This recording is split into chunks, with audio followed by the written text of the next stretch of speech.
My name is Tracy Gibson, and I attend the second 11 o'clock worship service at Mount Nebo.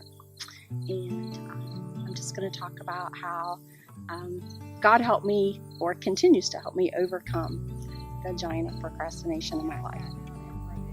I feel like procrastination for me is a daily, probably a weekly struggle, because God's been asking me to do things that maybe I'm not really feel like that I was totally comfortable with or prepared to do, or didn't feel worthy of doing. God was calling me to do, just sort of step out of my comfort zone, to get involved in, be more involved in ministry and sort of ministry leadership. And so He planted in my heart to step out as a speaker and to begin speaking and being His light in the world as a speaker. And that's not something that I ever saw myself doing or really cared to do. I don't really like to be in front of a camera or a microphone. And so He was definitely calling me out of my comfort zone.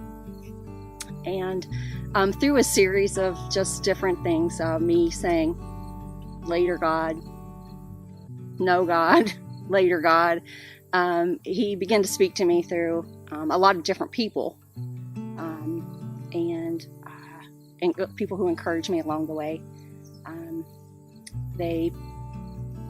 He prompted me to write a prayer devotional, which I never thought that I would ever do anything like that. But He used people to speak to me about doing that. And that was one of those things that, for me, I continue to say, I can't do that. That's too big for me. Who would want to read anything I wrote? Those types of things. And through about 5 different people, God spoke, and they came to me and said, you need to do this. You need to do this. And they had no idea that I was dealing with that. And so I put that off as long as I possibly could, until it became almost physically painful. And I sat down and wrote it in a matter of just less than a week, because it was all inside me. I was just afraid to let it out. And so through the course of writing that book, God just began to plant bigger dreams in my heart, things that He was wanting me to do, calling me out definitely of the comfort zone, to begin this journey as a speaker and a teacher. And He prompted me to begin a ministry for women at that time, where we did conferences, stepped out of that box to do that. And I never felt that that was something that I would be able to do, or that I would be good at. That journey's been about 9 months, and He's definitely been with me every step of the way.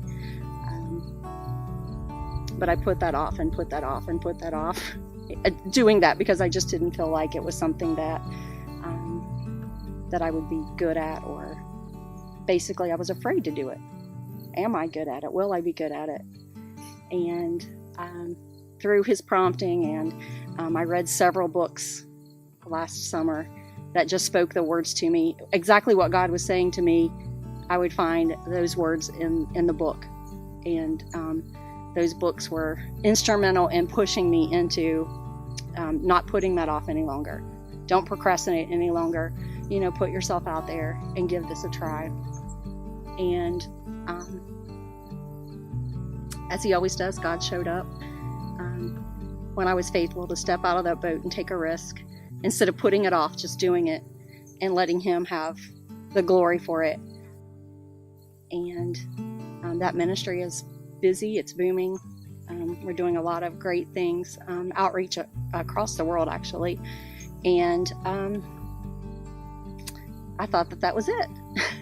And then He started to plant the seeds of going back to college to ministry school. And that isn't something at my age that I ever plan to do. I don't need a second master's degree. So I put that off for 8 months or so. I didn't even want to do the application because I just put it off. And I find that my first biggest giant is fear. It's fear of failing. It's fear of not being good enough or worthy enough to do what God's asking me to do. And then not probably just doubting Him that I can do what He's calling me to do. And all he's asking me to do is just to trust him and do what he's calling me to do. And he takes care of the rest. And so I put in my application for ministry school, and I'll be getting working toward, I should say, a second master's degree in evangelism and leadership. So at my age, that's not something that I ever thought that I would do. But even in that process, I procrastinated on doing the application till the very last minute. I procrastinated on doing the interviews that I needed to go through till the last minute because of just being afraid that I wasn't going to do well. And I find if I put it off, I don't have to worry about messing up because I don't do it. So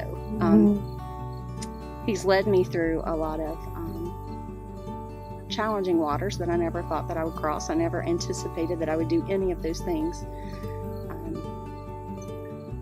So when he called me to do these things, I felt, like I said, I just didn't feel like it was something that I could do, so I just put it off, procrastinated. But he wouldn't stop.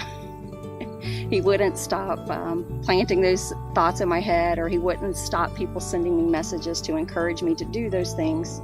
He wouldn't stop putting the words of other authors in front of my eyes, telling me that this is something that you just need to do. You need to stop being afraid of it. You need to believe in me that I can get you through it. And like they say, with him, all things are possible, and that is true. So I'm learning every day, because I am still a terrible procrastinator with most things. But I'm learning that in these big things, he can be trusted. That I don't need to really put it off and be fearful, because he walks every step of the way with us. And he's doing great things. And I just hope that he gets all of the glory for the times that I don't procrastinate.